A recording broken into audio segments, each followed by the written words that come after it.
ورحمة الله تعالى وبركاته داوديش قيمها قدرين تمدن ستوس كهودن وقداونيا وبرامج قارة وأنا قلت لك لي إن أنا كحسنو كنا حسنو مالنتي أي سومال لأن قرني مدة هالشيء ما مدح بناني ده كنا أستيسن لحية لبعتك يجون كل سجال بقول يلي حدن كي كان هالشيء دلك إنجليز كا بقرطوي إنجليز كا هذا بقى Somaliland sanad kasta waxay weynaysaa xustaa 26 June walow sanadkan ayna sidii hore u dhacayn xanuunkan COVID-19 aawadeed haddaba waxa garabkayga midig fadhiya aqoon-yahan Ibrahim Meecaad oo kamid ah aqoon-yahanada reer Somaliland ee ku sugan dalka Canada gaar ahaan magaalada Ottawa sidoo kalena Dr. Aadan oo isaguna kamid ah aqoon-yahanka Somaliland isna degan dalka Canada magaalada Ottawa Saamiya Fisher oo iyaduna kamid ah aqoon-yahanka haweenka ee degan dalka Canada xilna ka haysa xisbiga talada haye kulmiye hadaba sidoo kale waxaan jecelahay inaan bal taariikhdii Soomaaliland ay soo martay iyo marxaladii kala duwanaa iyo xilligii ay heshay xorriyadda inaan qadar yara qaada dhigno kana warrano waxaan jecelahay bal marka hore Ibrahim Meecaad inaan aqoonyahanka weydiiyo aanan ku soo dhaweeyo mikrofoonka bal inuu warbixin guud inaga siiyo sida ku timid 26 June iyo Soomaaliland marxaladii taagneed waqtiga iyo intii dal ay aqoonsatay iyo 26 June maxay tahay Soomaaliland maxay ugu aastaysan tahay waxaan jecelahay inaan weydiiyo Ibrahim Meecaad oo ku soo dhaweeyo Ibrahim waad mahadsan tahay waana dhawahay bismillaahir rahmaanir rahiim horta Somaliland waa wadan taariikhdiisu ay cariiq tahay ay fog tahay oo ilaa faraacinadii ay gaarsiisan tahay faahfaahinta Dr. Aadan baa inoo samayn doona waqtiga faraacinta dhulkan bilaad Soomaaliya ardu Soomaal waxa la oran jiray the land of Punt waxaan marka faraacintu ilaahiyahayn marka waxa ilaahiyada loo shidayo waxay jecel yihiin baa laga qaadi jiray almuhiim waxa ingiriisku intaanu Soomaaliland iman waxa ka soo horeeyay al-Cusmaaniya dawladii Turkiga ee weynayda imbraadoriyada ahayd marka maamulka Masar iyo ka Somaliland oo bilaad Soomaal la oran jiray marka bilaad Soomaal waxa Masar baa laga xukumi jiray ninka amiirka ee xukumayay Khadawa Baasha ayaa la oran jiray marka maamulka Turkiga wuxuu ku ekaa 1874 ilaa 1884 ilaa 86 kana Ingiriiska yaa yimi xeebaheena qabaa'ilkii Somaliland iyo markaa la saxeexday treaty in maxkamad ay noqoto dusha ka ilaaliyo sidaas dabeetana taariikhda Somaliland ku gashay 1884 ilaa 1960 in ay maxaan ku dhahdaa protectorate Somaliland noqoto 60kii oo ku astaysan 26 June calankii Somaliland oo qoro lagama taagin ama Somaliland oo qoro xornimo ma helin waxa xornimo heshay wax alla wax af Soomaali ku hadla meel kasta ku nool yihiin wadanada French Somaliland oo markaa la haystay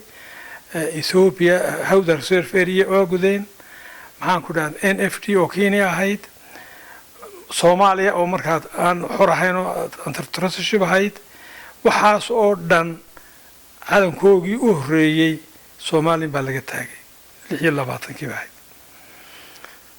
maxaa dhacay ee maanta iyadoo xaalku caynka yahay Somaliland muramargii Somaliland madaxdeedii markaa hogaaminaysay laba xisbi baa ugu waaweynaa xisbi la oran jiray SNL iyo mid la oran jiray NUF laba barnaamij bay kala watay NUF barnaamij weedatay wax waxa ayna ku degdegin koonfur markaa Soomaaliya Itaaliya Soomaaliya ahayd Ingiriiskuna iska tagun maaha ninkani 100 sanadood nagu joogo waxna inoomu qabanay aan shuruud kaga dhigno 10 sanadood na gaarsiis adduunyada kale wax noo dhis dabeetana hadhowtu naga tag waa markaa xisbiga kale uu ku diiday barnaamijkii xisbiga kale SNL ahaa oo popular markaa oo dadweynaha caamada yaa markaa yaa noqotay TC markaa xamaasad soomaali weyn la yidhaahdo yaa guriga waa qof intuu gurigiisii oo ballaqan ka tegay yidhi guryo kalaan kasoo shaqaynaya oo siduu guryo kale usoo shaqaynaya gurigiisina burburo kale waanu markaa saasaa lagu yaacay oo xamar maxaan ku dhahdaa loo tegay isku darkii markaa marku dhacay articleski isku darka aynu qoray ee Soomaaliland ay qortay markii xamar la geeyey koonfurtu halkan u iska dhigtay waxay ahayd markaa July 1st koogii Auto Union iyo Kenya oo la isku daray in laga soo saaro oo markaa Somali Republic sida ku noqoto Somaliland markaa 4 casho adduunka ilaa 30 ka badan oo dawladood oo Security Council ku jira ay ka mid yihiin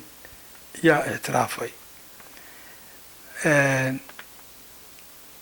koonfurta markii la tagay horta intaan koonfurta la tagin ina cigaal 60kii koor 59kii mar buu tagay 60kii intayna xataa tagin June April badhe koonfur midiyaha isku haysatay dawladii Cabdullaahi Ciise yaa dhisnayd oo trusteeship hay dawlad ma ahayn waxay ahayn daakhili dushana waxa ka haystay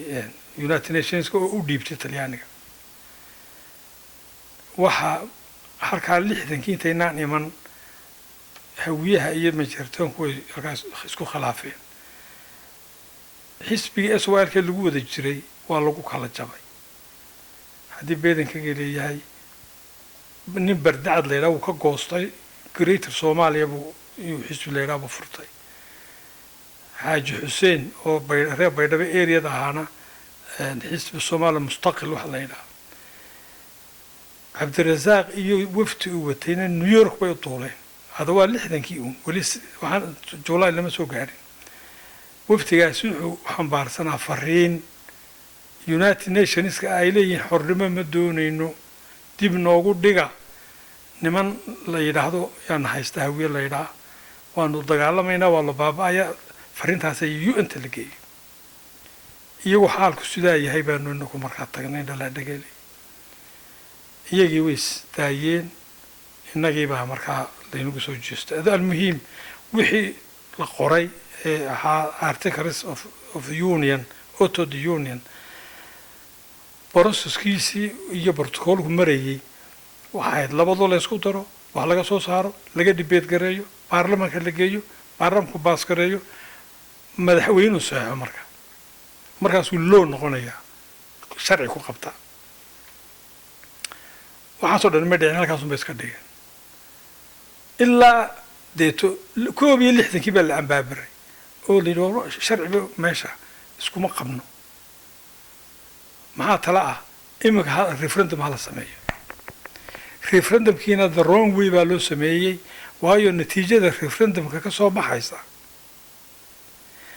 dhanka international lawga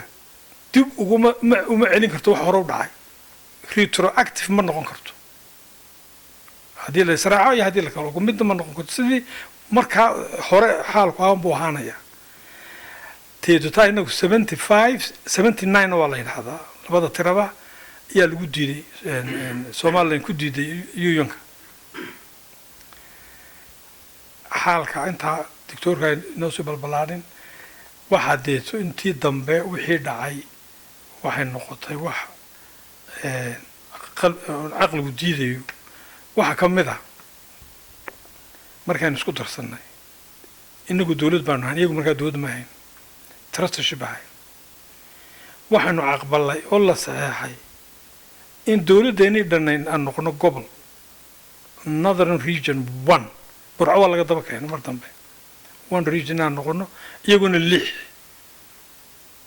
majorteen oo laga guuran cid degan baa yaa laba ahayd yaa gobol ahayd waxa soo dhan markay dhaceen halka ku way joogsan dareenku dadku markaa intii wax meel dheer wax ka arkaysay way aragtay gabayadii heesihii maxaan ku dhahdaa ugu bato maxaan ku dhahdaa Timcade iyo Ali Sugulle iyo ragii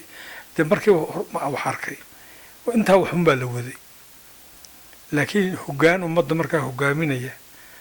oo haddii soo noqdo wax la wax dhici lahaa ma jirin waxaageed iska soo noqoto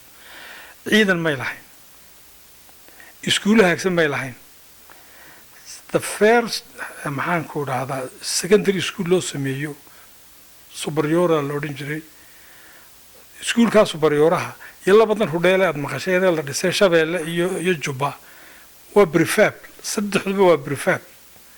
ka gaadhsiiya 60 baa la dhisay marka waxyaalihii ay nagu cawareen waxaa ka mid a masalan ba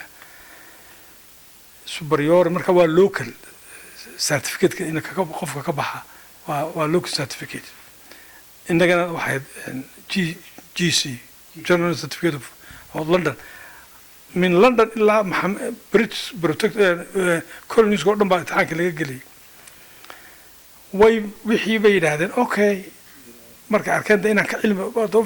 dankii tacliintii waa aad baanu kala fogaan inaga ka tacliin fiicnayn marka maxay inagu soo celinayaan toodii localkii waxa loo ictibaaray inay tahay advanced level anu macallin baan xoog baan ugu dhex jiray teenin waxayna waa ordinario ma dafiri kartid waa GCE waa general education marka EU da oo boqolaal scholarship bixis every scholarship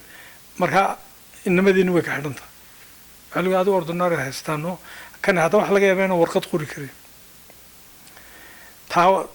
tacliinta waa tii ugu horreysay ay nagu bilaabaan ta ugu xun ee 68 bilaabantay oo aan dadkii ka shaqeynaya ka mid ahaa waxa iyaduna ahayd markay arkeen in tacliintii la kala fog yahay iyo waxa la yidhi to find out mushkiladdu halkay tahay imtixaan isku mid ah marka English language laga reebo subjectyada kale oo dhan imtixaan isku mid ah laga qaado waddanka oo dhan markaasaan ogaan doonaa sida loo kala macallimiintii 9 baan ahayn baan macallimiintii loo soo xulay inay imtixaanaadkaa saxaan ayaan ka mid ahaa marka institute journale ayaan ka ahaa macallin markaas laga soo kixiyay imtixaankii waanu saxnay markan horena waxa la yidhi baas marka wixii reer waqooyiga northern maxaan Soomaaliya waxay ku baas gareynayaan 70% kuwa kalena waxay ku baas gareynayaan 50 marka hore saas ayaa standardkaas la dhigay imtixaankii markii la fasaxay waxa ugu yaraaday 80 wax ka badan bay ku baas gareeyeen way imtixaanku marka hore waa muadkeen koonfurtii 45% baa 50 gaadhay inta kale way koosiisay qiyaastaasay qaateen oo yidhaahdeen haahey waynu helay mushkiladii waxa la calaamadiyo markaa la yidhi mushkiladu waa maxay waa boarding schoolska waa sheekh waa camuud waa dayaxa waa oodweyne waa gabiile waa halkaasaa la calaamadiyey dabeetana waxaaba yimiba inqilaabkii 69kii oo kii markii bay xidheen halkaasoo quru kumay daynin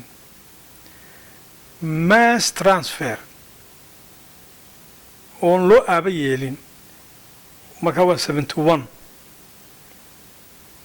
waa macallimiintii waqooyi oo dhan base u dhan yihiin la geeyey koonfur kuwii koonfurta oon xataa afbaba garanayn na waxaa la keenay iskuuladeenna marka halkii laba shay oo kala sarreeya caqliga caadiga wuxuu odhanayaa kan kor soo qaad oo kan kala gaarsii iyagu ko waxa weeyaan kaa dhulka soo dhig dee way dhulka wayna soo dhigeen laakiinse waxay ahayd inay kooga un kor u kiciyaanoo laysu soo gaadho yaa fiicnayd taa waxaa ku tusaaleynsa markaa waa mentalityga dadkan koonfurta wax xumee oo xaasid oo la soo daadeg mooyaane war waxaa nimankaasi nabadgelya iyo samaysteen waxay xaq u lahayn bay iyay qaateen horena waa loo dulmay iminkana xasuuqa wayba soo mareen waxoogaa u daaya ma odhanayaan sii baabiya bay odhanayaan waa mentality ay iska leeyihiin taasi marka waxaa kaloo iyaduna jirtay 26 xornimada wax kastoo hesho consequences waxa la yidhahdaa jira dhaqaaqa aad wax ku dhaqaaqayso waa inaad intaan wixii ku dhaqaan isweydiisaa maxaa hadhowta natiijadiisu maxay noqon ma wax khayr leh kuu noqon ma wax shar kuu noqon ismaynaan weydiinin xataa internet waxaa jirtay markaa dhinacna jaahilnimana way jirtay caadafaduna way jirtay 5 Soomaaliyeed baan isku keenayaa in waxa taalay United Nations oo after World War II League of Nations markay San Francisco ahayd la baaskareeyay inaan xuduuda la bedelin because World War II wuxuu ku bilaabmay uu Hitler East Europe ku qabsaday wax xuduudo meeshu Jarmal ku noolaaba waa Jarmal korskare marka sharcigaas aaba yaalayba xuduud aan bedeli karaynay oo aan quwad ku jiireynay Ethiopia iyo Faransiiska iyo Kenya ma jirin laakiin taasi markaa umay muuqnada muhiim wixii markaa u dhaceen maraboobta ilaa imka naga furfurmila iyo ilaahay inoo geeyay inuu niyad wanaagsan point qurun baan halka ku noqonaya Soomaali weyn la doonayay goor muu baaba eegu bilaabmay iyaa sabaabiyay wali aanu cidna kama maqal waan isweydiiyaa Soomaali weyn la baabiyay goorta la baabiyay July 1 1960 baa July 1 1960 why laba dawladood baa isku yimi inta guri la fadhiistay iyada madaxweynuhu waa gobol qura prime ministerkuna waa gobol qura daakhliguna waa gobol qura jananka militariguna waa gobol qura kabilayskuna waa gobol qura kuwa wali isticmaalku haystaa Soomaaliyana ka wada weyneyd anu odayaal reer Djibouti afkooda ka maqlay war maxaad annaga Soomaaliyana loogu yeedhi idinkoo naga wadan ballaaran naga khayraad badan yaa daqiiqad leedin laqay halkaas oo tashantii Soomaaliyeed ay koonfur ku baabisay oo waliba ku canaatantay marka intaasaan ku joojinaya doctorkan Suudin waan kugu soo laaban doonaa kaas waxa waa Ibrahim Meecad waxaan jecelahay imikana inaan Dr. Aadan oo garabkayga badax fadhiya isagana bal aan wax ka weydiiyo qadiyada 16 June 1960 ee Soomaaliya xornimada qaadatay iyo taariikhda ku duugan bal inuu isna qadar nooga warramo السلام عليكم horta anigu de maalintan 26 June waa taariikhna waxba dhaca laakiin waxa ka importansan maalintan yaa keenay maxay ku timi xagee bay ka bilaabantay horta markii ugu horeysa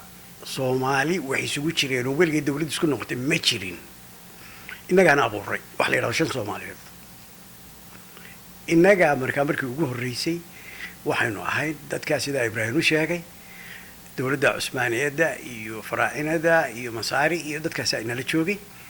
laakiin markaa lafteeda laynama oraa marqura inagu submission aynu hoos galay ma jirin mar walba waxaynu lahayn local governance keena oo dad xora society-gooda yahay baynu ahayd waxaad ku garanaysaa nimankii Zaylac fadhiyay oo shalbaarka ka mid ahaa inaga is xukumeynay khadiifka jooga cadan ayuu ka qaadanay amarka dabadeedna inaga is xukumeynay marnaba dadka Somaliland lama subjugate garayn oo dhulka lama dhigin markii intaasu dhamaatay ay nimankaasu ay tageen waxa dhacday intaan Ingiriisku inoo iman markab dagaala oo Ingiriis ayaa 1829 ku jabay berberbaagteeda markuu ku jabay waxay u barteen nimankan reer Europe inay Afrika intay tagaan fresh supplies-ka iyo waxay doonaan ka soo qaataan xeebta waan idin la hadlin wala la dagaalamay berber waa lagu dagaalamay nimankii waxba laga laayay waxay noqotay markaa in negotiation la galo treaty-gu ugu horeeyay ee Ingiriiska la saxaano it was 1829 ma aha markuu u dhooyay iyada oo uu sidii dawlad inoola macaamilo ayaa 1984 markii la qaybsaday berlin lagu qaybsaday africa scramble for africa ayaynu saamigoodii noqonay markuu inoo yimi uu soo degayey qolada qura ee wax laga weydiiyey ma soo degnaa mise sooma degno innaga ahayd waxaa laga saaray territorial waterski 200 nautical miles halkaasaa lagala saxeexday inaynu protectorate noqono waxyaabo badanina ay ka xaaraan yihiin in lagu aaso inay ku dhalaan in loo kali diintayada iyo dhaqankaygana aanay faragelin halkaasaa markaa qaadiyo subordinate judges waxaasaynu lahayn ingiriisku wuxuu un xukumi jiray xagga sare iyo protectionka markii ay halkaa ahayd waxa inoo qaaqaayiray waxaynu nidhi shantaas soomaali dad badan baa af soomaali ku hadla dadkan ismaynu oqoon ummado kalena waa ku dhex jireen waxaynu nidhi markaa shantii baanu isu keenaynaa markii ugu horreysay markaa waxaynu samaysanay xisbi la oran jiray SNS headquarterskiisuna uu ahaa jigjiga markii ku xigtay waxaynu haddana dhacay second world warkii markaasaa inoo ka horreysay dad koonfura oo waddankeena yimaado aynu aragno baandaa la odhan jiray baandadii markay la jebiyey haddana administrative reer somalilandna ayaa markii talyaanigu jabay koonfur xukumayay nimankaa xukumaya waxaa ka mid ahaa oo la soo gaadhay shalayto michael mariano waxaa ka mid ahaa xaji yuusuf cayuun oo ciidamada haystay waxaa ka mid ahaa ina salool nimankaasaa markaa markii dambe waxaa ka mid ahaa ismaaciil naxar waxaa la sameeyey qaar iminka nool oo wilson ka mid yahay oo sacuudiga joogo ayaa markaa halkaa ka shaqaynaya marka iyagaa administrationka u hayay nimanka alifkii ugu horreeyey afweyne waxaa siiyey xaaji yuusuf cayuun afkiisana naga yidhi markii la aasiyeyna waa kii isagu ka qiray afweyne xamar lagu aasiyey odag dadkaa markaa sidaa u indhaala bay ahaayeen markii dambe waynu yar politicize garaynay SYL waxa uu ahaa Somali Youth League waa club ina salool iyo Michael Mariano iyo nimankaasaa sameeyey markii dambe ayay xisbi u rogteen innaga markaa weli xisbi ma lihin SNST iyo wayna ka xumaadeen markaa markii dambe waxa aynu dhawanay inaynu xorriyaddeeni doonano oo aynu samaysano xisbi dabadeedna waddanka gudihiisa waynu ku shiri kari weyni dabadeedna niman baa yar indhaa kala hayay oo joogay qaahira waxaa ka mid ahaa axmed sheekh muuse alazari oo ka hadli jiray ruknu soomaal min alqaahira oo idaacad uu ka sameeyey qaahira isaga iyo xaaji yaasiin xandulle ayaa yimi hawdkaa la isugu tegey waxaa la fadhiistay meesha laanulaaxu la yidhaahdo wax lagu dhawaaqay wax la yidhahdo xisbullah waayo waa la baqaayay inaynu nidhaahdo xisbi siyaasi aanu samaysanay marka waxaa la yidhi waa maxay xisbullah waxay yidhahdeen xeerkan magta la wada bixiyaanu mamnuucayno xaynkaas markii dambe dee hoostana way iska ogaayeen in xisbi siyaasiga samaynayaan markii xisbigii siyaasiga la sameeyey waxaa la yidhi waxaynu u baahanay dad dhaqaajiya oo tacliin leh dadka tacliinta leh markaa laba nin baa markaa soo noqday oo igla ka soo noqday oo graduates ah nin wuxuu ahaa maxamed xaaji ibraahim cigaal ninna wuxuu ahaa axmed kaysi markaa assistant dc waa la saarad buu ka shaqaynayey dawladdu isagu u shaqaynayey maxamed ibraahim cigaal oo volunteer ku dhiga iskuullo oo berbere iska jooga ayaa loo tegey waxay kula tahay baa la yidhi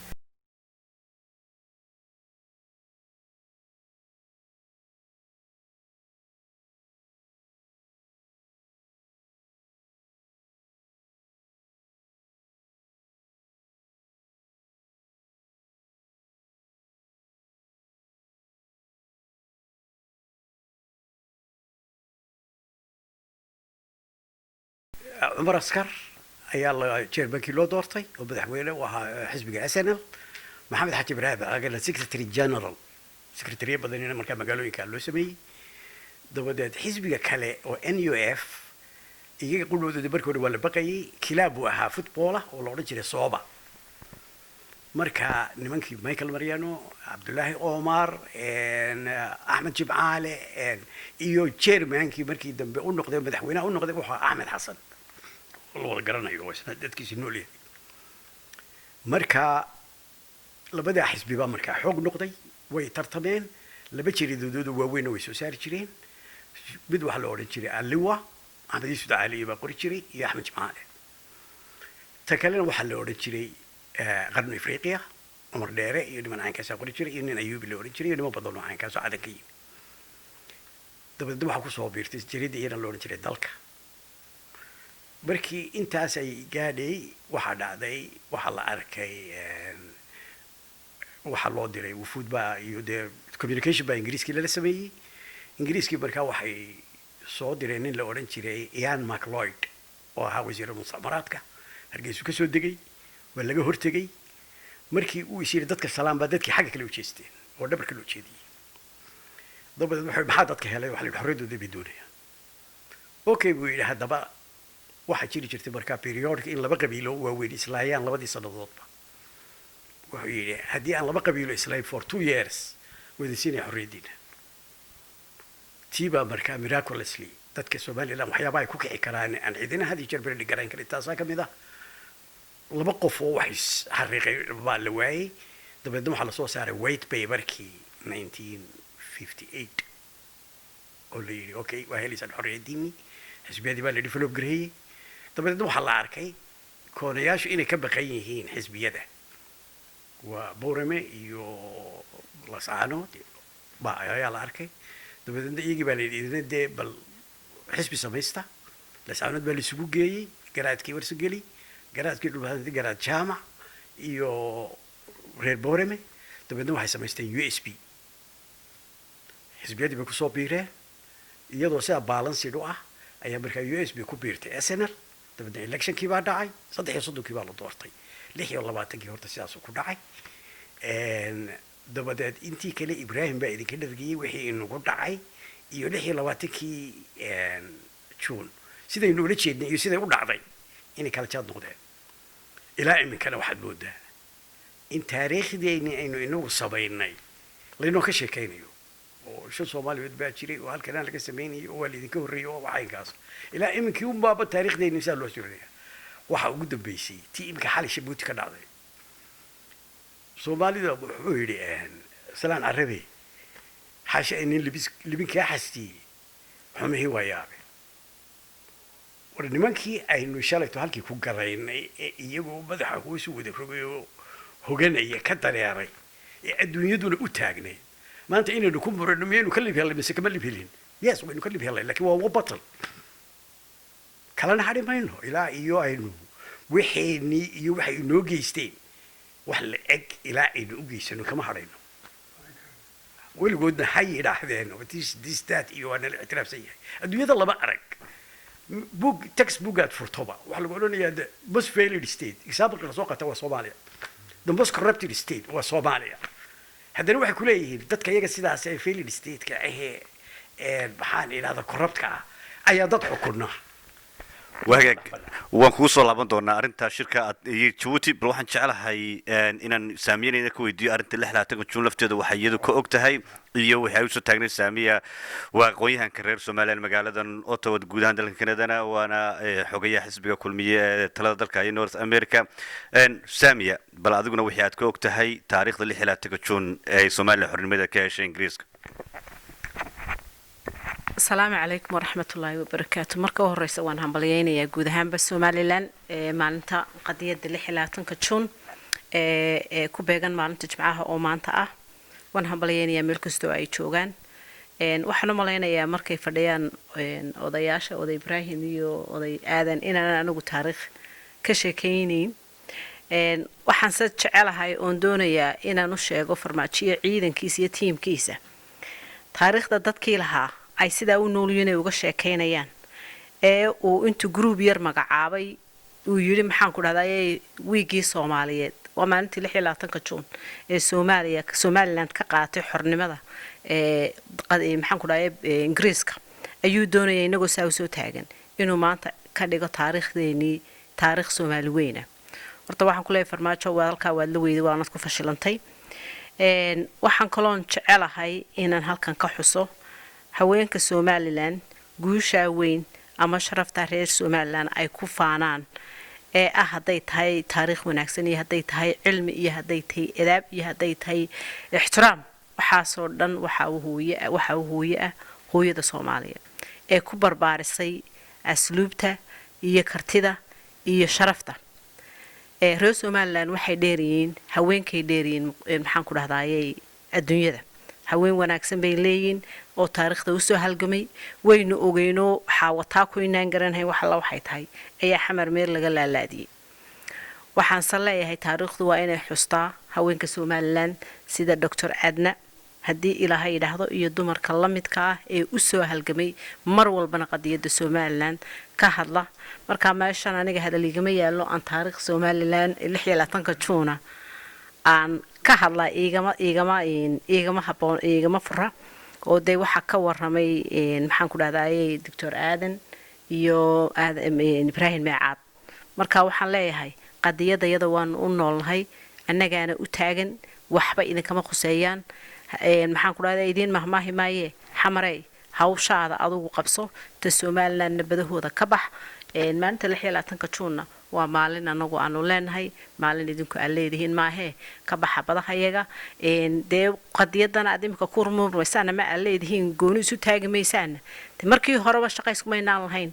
anu waxaan ku qiyaasi karaa qadiyada Soomaaliland ee adimka leedihiin Soomaaliya la sukeen yiraahdaa horta wax Soomaaliya la yiraahdaa muu jirin Republic of Somalia la oran jiray waxaan qadiyadeena ku macnayn karaa marriage dadku markay isguursadaan de markay isfurayaan waxay ku kala tagaan legal bay ku kala tagaan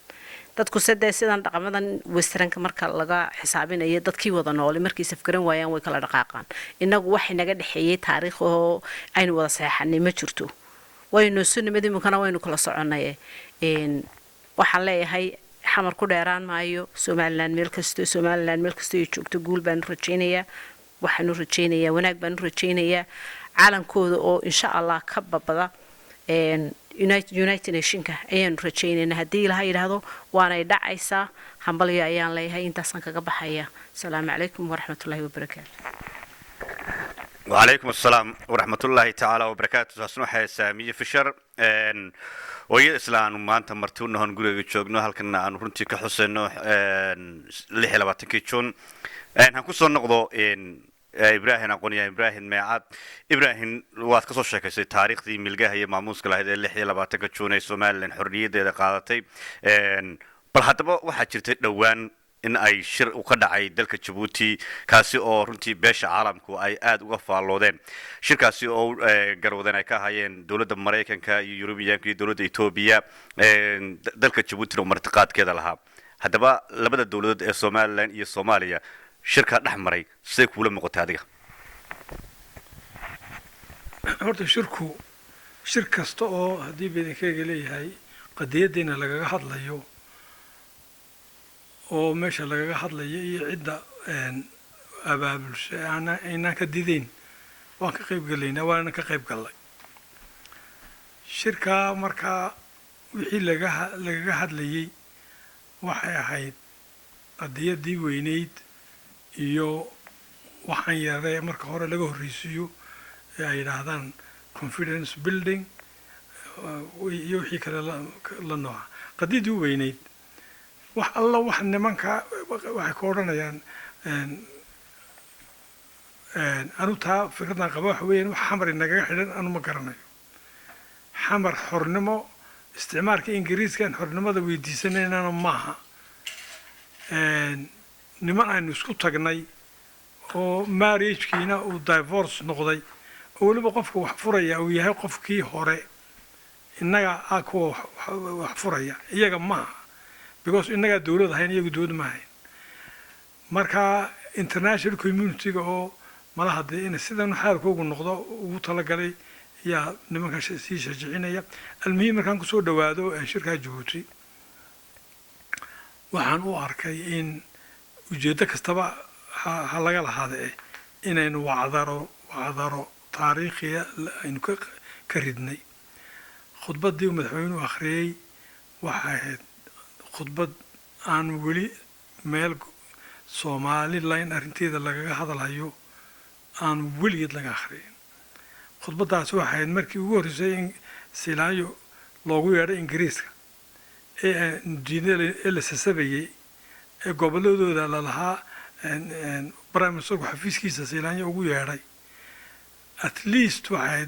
inuu ummadii wada joogto khudbada ka jeediyay ma dhicin khudbada meesha ka jeediyay waxaanu isagu xaq u lahayn madaxweynuhu kuma hadal wixii aanu xaq u lahayn buu ku hadlay waxay noqotay bilaal oo eedaan oo asnaamtii baa daadatay bay noqotay deetu halkaa anuu lib weyn baanu arkayaa tashwiishkan dambe horta communicate dhanka brotocoolka marka la eego dee dowladii wada hadlayay marka wuxuuga dhameeyaan wixii ay ku heshiiyeen ayaa communiqueya marka halkaa iyagoo la joogaa communiquega la soo saaraa communique bay Djibouti soo saartay ma fahmayo laakiin waxaan dhageystay wasiir khaarijigii iyo adna labadaba markaas wasiir khaarij wuxuu ku macneeyay waxa dhacay qaldan madbaciya okay qaldan madbaciya markay dhacday dadkii way farabadan yihiin nin daacad ahoo odhanaya war maxaa dhacay what's going on here wax walba smooth bay u socdeen maxaa dhacay oo su-aal dadka weydiiya iyo mid isagu ujeedo lahoo hoyaa ma meel baan daldalool baan helo halkaa sidii jiirka soo gelaya intaba waa la yeelanayaa marka waxaa taa fartoon lagaga gar helay hadday qadban madbiciya tahay maxay dowladdu jariideeda rasmigaa ugu soo daabacday waxay doonto baa noqoto arrimaha sensitive-ka caynkaasa cadowgu iyadoo waxba dhicin baa iyadoo waxaanu samayn madaxweynuhu baa layidhi wuu sameeyey onu halkan ku akhrisanay marka taa inaad loo diyaargaroobo dowladdu ay dulqaadkeygana yeelato laakiin indhahana ay ku hayso corruptionkiina ay markiiba samayso weeyaan midna dadka iyo dowladdaba waan ku dardaarayaa dadku dowlad bay wax u dhiibteen dimuqraadi baynu nahay waynu ka daba qayli hadduu wax dhacaan xaq baynu leeyahay dastuuriga ayna siiyey laakiin marka hore inaad adu aaminto weeye inaad wax u dhiibtay iyaguna si aan dadka shayaadiintu ugala bixin in communicationka dadka adkeeyaan weeye oo waxaan ka soo qaatay diinta islaamka marka la tukanayo imaamku wuxuu idhaa tarasafuu istasafa sudul faraj meelaha banbanaan buuxiya buu idhaahdaa waxa la yidhi war maxaa imaamku waxaa u odhanayaa waxa la shaydaanka yuni soo kala dhexgeli labadiina qof communicationku waa sudul faraj dhanka dowladda hadday dowladdu immediately communicationkeegu markiiba uu abtu yahay inan yarna meel kama hadleen mid kale wax u dayna mid kama hadleen mid kana kama hadleen waa busted halkaasaa lagu joojiyey markaa dadow dowladdaada aamin dowladee dadkaaga warka u sheeg oo u sax intaas waa uun iga dardaaran guud ta kale waynan hiqadii soo celinaa dad isku kalsoon baynu weligeenba ahayn waa taad ogeydeen ciidankii adduunyada ugu weynaa ayaynu babaca u dhignay oo kuwii noo horreeyey faylgaroobeen oo kuwii noo waxaan xasuusanahay harar anagoo joogna conferenceka 87kii iyaa waxay yaabi jireen nimankan madaxda xabashadu operationska islamtu qaado ay kusoo najaxaan may rumaysan jirin warkay qaadanayaan mukhaabaraadkoogii la tegayaan muddo la maqnaanayaan way soo baadhay waxay wixii ay yidhaahdeen inuu run yahay soo ogaadaan way yaabi jireen eeg kalsooni baynu ku jabinay dowladdii daalinka ahayd ee wax asuuqaysay xaqeennana waa inaan isku kalsoonaanay oo inaan goorba kala shakinna maaha inuu shaydaanku dadka dhex gala maaha dowladduna communicationka dadka waa inuu ahadaa constant daily business way wasalaamu calaykum waraxmatullah yahay aqoon-yahan ibraahim meecaad taariikhda hufan uu siiyey dardaarankaaba waxaan jecelahay bal isla aadan doctor aadan inaan ku soo noqdo laftiisa oo isna in badan runtii taariikh badan aad halkan nooga sheekeeyo 16 juun ku salaysan aadan bal ka waran shirkan laftiisa oo ibraahim ka hadlayo adiga say kula muuqataa shirkan de sidaa ibraahim u sheegay waa markii ugu horreysay goob loo dhan yahay waa aynu inagu dalbanay weliba maaha mid lagu yeedhiyo oo la yidhaahdo shir baa embagaati laga qabanaya ay kaalaya dee waxaa maynu tegi jirin shir aynu dalbanoo annaga hana la dhegaysto kanu ha kiina waa linoo yimi qof walibana wuxuu kala tegay meeshii wallahi sidaa maan moodayn oo waxa weeye macnaha innagaa ka aamusnay intaa sheeko kalena way jirtaayo meeshan iminka layna daba wado layna daba jiidayo waa meel laga quustay markii laga quustay waxaa la damcay oo ka dhaadhacsan dad badanna laga dhaadhiciyey sida lagu seefgarayn karaa waxa weeye somaliland oo aan la sii dayn oo haddii madaxbannaanidooda loo ogolaado meesha kale waxay noqonaysaa baxala galeen weliga dawlad ma noqonayso 60kiina iyagaa seefgareeyey iminkana iyagaa seefgaraynaya 1947 markay isqabsadeen waxba samaysan kari waayeen oo ay yidhaahdeen nimanka la yidhaahdo maymayga mindhab iminka magac kalaaba la yidhaahdaaye iyo qolyaha waxba ma siinayno odayaal baa ka tegey hargeysa allah yarxamo xaaji cabdi xuseen ayaa ugu dambeeyey xaaji cabdi waraabe ayaa ku jiray nimanka wuu ka sheekeeyey wuxuu markaa ay ku yidhaahdeen war nimankan dee ma ignore garayn kartaan waana bread basketkiiniye waxaa samaynaysaa 2 wasiir oo aan dhicin siiya weligood markaa juuje iyo soobaa la siiyey weligood ma dhici jirin dawlad kastoo la sameeyo markaa 47kii baynu seefgaraynay second world war ka dabadiisii baynu seefgaraynay 60gii baynu seefgaraynay ilaa iminkana inta ay ku nool yihiin de meesha quri ay haddii ay nabadgelyo doonaan u soo cararaan waa halkeena dee u xidhnaan mayno tiina waa tii halkii laga sheegay wax kaloo ina dhex yaallaan ma jiraane war maxaa nagu leedihiin naga hadha xataa waxa weeye dee dadka marka la leeyahay waa wada hadlaysaan horta marka horeysa waxaa ka horeysa dee in la yidhaahdo waanu joojinay dagaalkii truce peace la wada saxeexdo ilaa iminka xaqiiqdii innaga iyo koonfure waxaynu nahay in a state of war kii SNM laynu ku bilaabay 1960 ayaa weli socda dee nin aynkaa wada inaynu ka aqbalo waxa uu doonayo oo la yidhaahdo wuxuu doonaya inuu 2 sanood kugu korodhsado ma soconayso somalilandna legally solid ground bay ku taagan tahay adni waa gold mine waa tii 100 jeer idiin sheegtay waxayna galeen oo hadalku waxayna dhaw weligii wax allaale wax inoo hayaan nimankaas iyo ictiraaf aynu uga baahannahay iyo wax aynu ka doonaynaa midna ma jiro iyagaa la isleeyahay seefgaraya laakiin enough is enough ma seefgarayn karo anytime thanks you وهاجاج كل قضب كي قدام بيان كسر نقد دونا لبدا قوية هم بلوس ساميين أجل لفت هذا يدنا برسيدا هو أركتا وده هذا الكاسي دلك تجيبوت كسر إلا هذا إسلاميشن جوده هيجي نود حياة لبدا دل الصوماليين هي الصومالية سامية هذا الشركة نصدق كلها شركة رنتي وحها قطبتي ومدحوينه كشيدي وحهاد قطبت قرنقسية karnaqsigaasi sidii ay u sheegeen odayaashii iga horreeyay de waxa ahayd wixii aynu xaqa u lahayn oo aynu helnay fursad in meel la wada fadhiyo sidii aynu codsan jirnay ee ahayd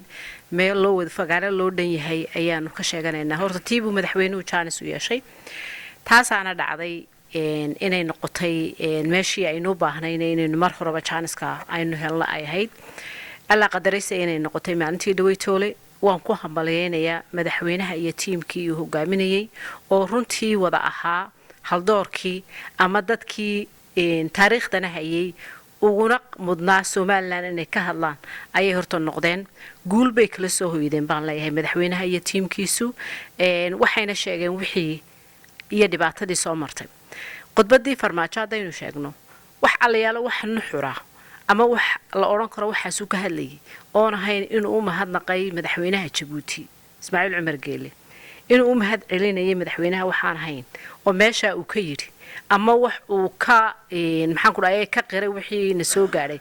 ama uu yiri waxaasaan day apology uu sheegay maalintii uu bixiyay de maalintana uga habooneed inuu garanaysaa at least wuxuu qiro horta waxa iska ahayd wax la yaabo oo runtii ku noqotay farmaajo sharaf dhac de waana tii laga filayay sidoo ahaa marka waxaan leeyahay Somaliland waxay sheegatay waxay xaq u lahayd dagaalkiisa maanta bilowday waa bilowban anigu qaba halka laga sii wadaan leeyahay yaan la isdiganin waxaynu intaynu gaadhayno wixii aynu xaq darrama doonayno xaqeenaynu doonayna waxaan kaloo doonayaa halkan inaan ka gudbiyo dhalinyarada aad moodo iyo dadkan waxaan ku dhaayay soo shaqo tagay dadkoogii iyo wadankoodii loo isticmaalayo waliba gaar ahaan dhalinyarada war caruurta xamar eega dhalinyarada xamar ee 2000 ee dushilin lagu tooganayo qadiyadii loo soo dhintay ee intaasoo maxaan ku dhahday maal iyo adduunyaba lagu seegay tu laga hadhaya maaha dadka xamar u hanqal taagaya iyo dadka reer Soomaaliland ee loo soo dhexmarayo waxaan la shakada ka hadha dagaalkiina maanta bilowday wax laga hadhayaana ma jirto arrinkeenuna uu dhadhow yahay waxay u baahan tahay inaan hawsheena iyo dagaalkeeni halka ka sii wadno intaas aan oran lahaa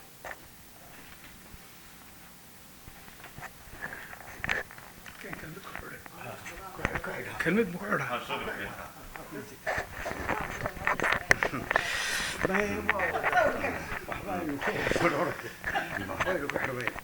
وهاجاك داوديال كلي وحتى waxaan taaganahay gabagabadii gunaanadkii barnaamijkeenan gaabnaa inuu kaga hadlaynay aan baan ku su'aalanay muhiimadda taariikhda 26 Juun ay ugu suntan tahay dalka Soomaaliland waxaan jecelahay in su'aalan weydiiyo aan ugu horeysay aqoon-yahan Ibraahim Meecaad bal gabagabadii shacabka reer Soomaaliland iyo dardaaranka iyo wuxuu soo jeedin lahaa han isagana in la wadaago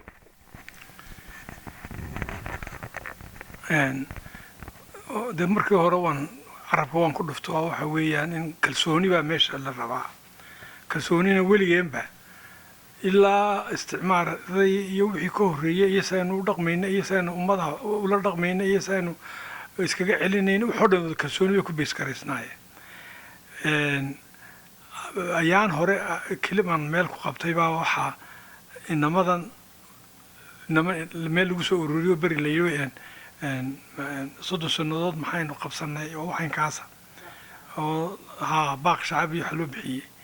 يا إنما دي مان دين بوحن كل وروحي الدود كل دليل لسان أنا قابل يدل دليله دي كلا صار وضنك يدولده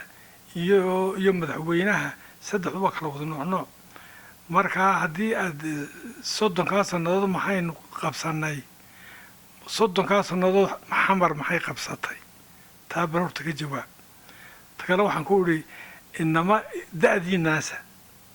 والسكندرياش كجرا قارن تلميذ كجران يا ما أنت عيد هوستي الجوا ووضنا كات كره حيسان إنسان نبت قليديسا على حيساتان أردن تاي كوي بعد ليدين محين وقبصنا وضن بعض يا لومي بالوك هنا وضن دن يا لوسي وضن محل قبصتي المهم كرسوني ويجرتها معارضة ويجرتها maxaan ku raahdaa xiqdiga iyo balaa wuxuu kalena oo iska jiraan laakiin meesha waxa weeye mucaaradadu ma waddankaaga caaridi dawladda iyo meel ka khaldantay caarid hadaa doonayso halka weyn mucaaradadu laakiin mucaaradada waddankaaga mucaaridaysa oo maxaan ku raahdaa lagu soo marayay jirin qodobka imaka aan sudul farajti ay ka maqnayd halkaana hal awdo sida lagu awdo waxa weyn dawladda iyo dadka waxa u dhaxeeya communication weeyaan hadduu communicationkaas markaa soo dhex galo markaa dee shaydaan waliba wuxuu doonu markaa meesha ka sheegaya waxa waa la wada leeyahay nidaamkana waa la wada leeyahay mucaaradada waa la wada leeyahay soomaaliya waa la wada leeyahay wax walba saasaa loo wada leeyahay kolba qofbaa ayaa nasiibkiisa ilaahay u dhiibaya intaa wuxuu khaldamo sheega dawladdaasi markaa taagan wixii ay ku soxotahayna sheega qadiyadda weyna lama taabtaanka ana iyo maxaan ku idhahdaa mas-uuliyadda weyna saareen una habeeni maalin qofkii seexanayla isagaa lagala xisaabtamayahay taana ku bogaadiya oo maxaan ku idhahday inaan goorarba ahayn ninkan aada hor fadhiisanayso farmaajo horta waxa weeyaan doorashu waxaan ku gelayaa ka daacadna maaha maxaan ku idhaahdaa labadan ninka safiirka ee maraykanka iyo ra-iisul wasaaraha ethoobiana isaga oo jilicsan ayay doonayaan inuu kusoo noqdo kuwan kale way ka baqayaan maxaan ku idhahdaa axsaabta kale markaa taariikhda innagii koonfur mar baan quran ka maqnayn laba jeer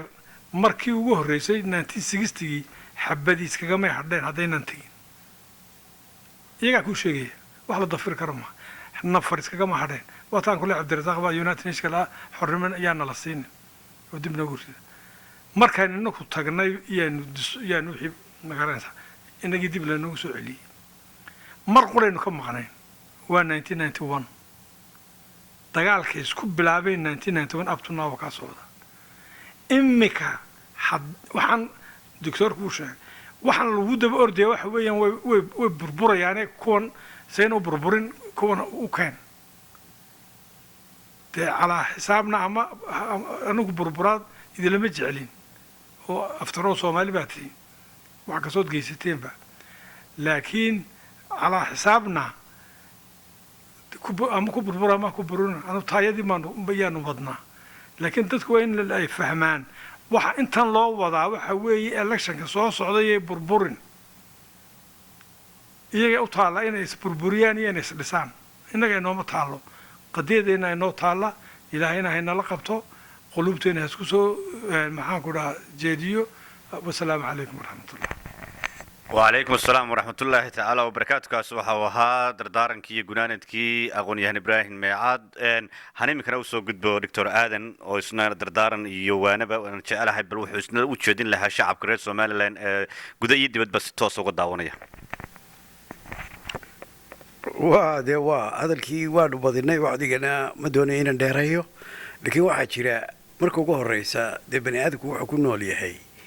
وحوي هوب iyo kalsooni labada haday ka qalqalaan ma waxa la doonay nolol ma nin la oran jiray mushadayaan oo laga yaqaan Middle East iyo meel walba oo Israel dhisay ayaa la weydiyo leeyeen dhowr jeer baa nimanka ka wadanadan Carbeed islayseen lix jeer baa ka adkaateen goor baa jibinaysaan wuxuu weligii jibin weyno bisal waayo waxaan kala aqoon victory-ga iyo defeat-ka imka nimankan ilaa maalintii wax la warnaga tagaa waa ka sii darayaan qofkii aad aragtaaba bidway ka wada bidaysan yihiin ma tegaysaan de ma tegaysaan ilaa anigu garaysaa ku xidhnaan maaye markii horena ismaynu aqoon waxa kana anaga bilowno niri Soomaali weyn baa jirto waa kaas oo wax aynkaas oo biliyo dad aan isku afaahay waa anigu waan ka shaqeyn jiray xamar dad baa jiray Soomaali ahoo de sida magacyadeenna leho la iga tarjubi jiray oo imika jooga war isku dad iyo dadtoona banihiin gaar job wax doon mustaqbalkiina iyo wixina ka sida naga hada bani aadamkuna inuu quusto defeat-ka iyo victory-gana kala garto ayaa wanaagsan just leave us alone inta san ku gudaanadee وهاجاك آدم محسنية هاي أغنية دكتور آدم وهان شعلها بل إن ينسامية في الشرق كويدية ين بل جنانت كي يدارن كي أوسو جدين لهاي الشعب كريس ومالين ستوس جديد يود بقول دعونية. إن كل هذا الكيو يرد يراضي وحنا رلها أنو إن تذكرنا إن يرد maxaan ku dhahday media loo isticmaalayo waxaan la warshada ka iska naara ragga siyaasiyiinta ah ee markay xilka waayaan xamar tagayo war isla yaabaan oran la ragga isla yaaba oo shilin wadankiina siisanayna oo ka fikirina maanta ayaan oran lahaa dagaalkiina bariga hore xabad buu ahaa dagaalkii laakiin maanta wuxuu isku bedelay afkiis isku bedelo media isku bedelay media laga warhayo dhalinyaradeenna laga warhayo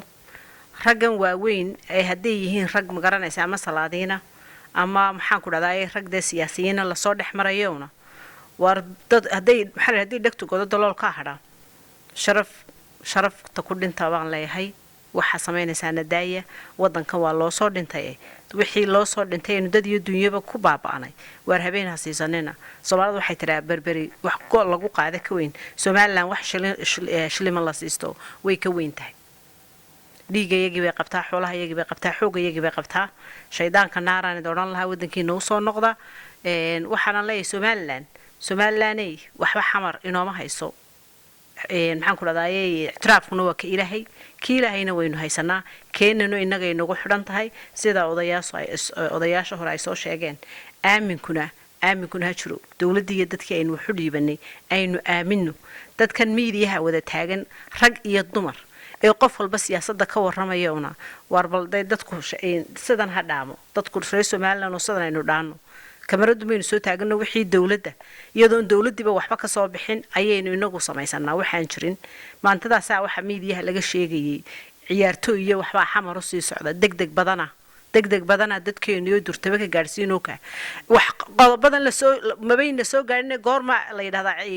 ciyaartooy baa xamar tegaya war inoo kaadiyo degdega inaga daayaan oran lahaa reer somaliland wadankana la xajecla u qaba salaamu calaykum وعليكم السلام ورحمة الله تعالى وبركاته تاسنو حيد سامي محمد اسماعيل سامي في الشر داوديا لابو دغستيال waa gunaanadkii gabagabadii barnaamijkan gaarka oo si toosan ah inga imanay magaalada Ottawa oo guriga fadhino Saami Maxamed Ismaaciil Saami fi sharnuga casuuntay soona qaban qaabisay shirkan jiraa'id inaan runtii halkan taariikhdan ku xusno 26 Juun milgahay ku leedahay dalka Soomaaliland oo isku duwareedkii daadihintii Maxamed Axmed Xige waxaan leeyahay ismaqal dambe oo xiiso leh daawasho wanaagsan waa inoo mar kale